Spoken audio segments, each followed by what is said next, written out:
The element of the Constitution that provided the most important protection for slavery turned out to be the Three-Fifths Compromise.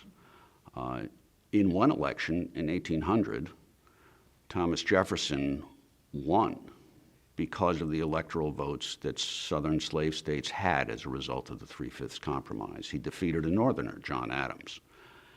And throughout the life of the Republic until the Civil War, when the Three-Fifths Compromise becomes moot because we ultimately free the slaves, the Southern domination of the presidency is notable. A significant majority of our presidents are slaveholders. And there is an outsized influence of Southern politicians in the government.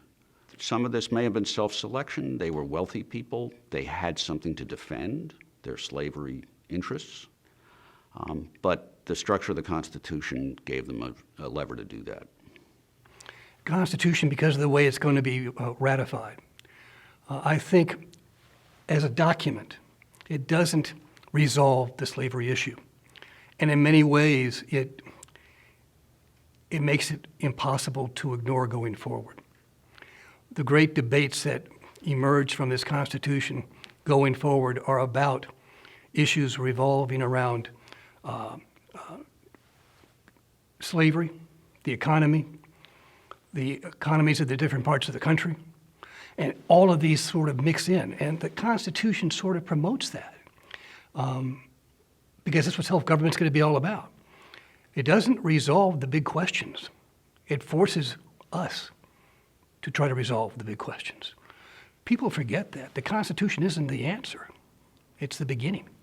And so, while the institution itself was allowed, the words were never said, slave or slavery, were never said in the Constitution. And Madison, in correspondence, indicated why that was the case. They wanted to get rid of the institution of slavery as fast as circumstances would permit. And once they did not want the Constitution blemished with those words.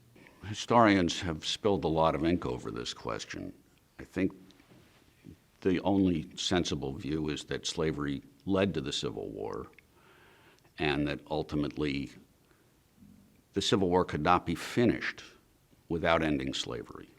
And Lincoln, who did not really want to free the slaves in the South, that wasn't what he was about. He simply wanted to halt the spread of slavery,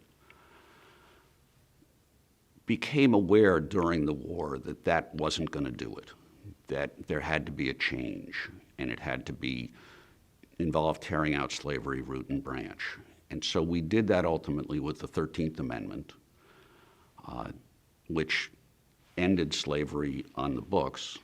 We discovered that wasn't good enough very quickly, and the 14th Amendment was adopted just a couple of years later to try to limit how Southern states could reduce the rights of the freed slaves. And then the 15th Amendment was adopted in 1870 to try to guarantee their voting rights. They were all idealistic, well-intentioned steps that were largely thwarted by white supremacist politicians in the South and in other areas. So it really took until the middle of the 20th century and even after for full rights to spread to African American population, the descendants of slaves.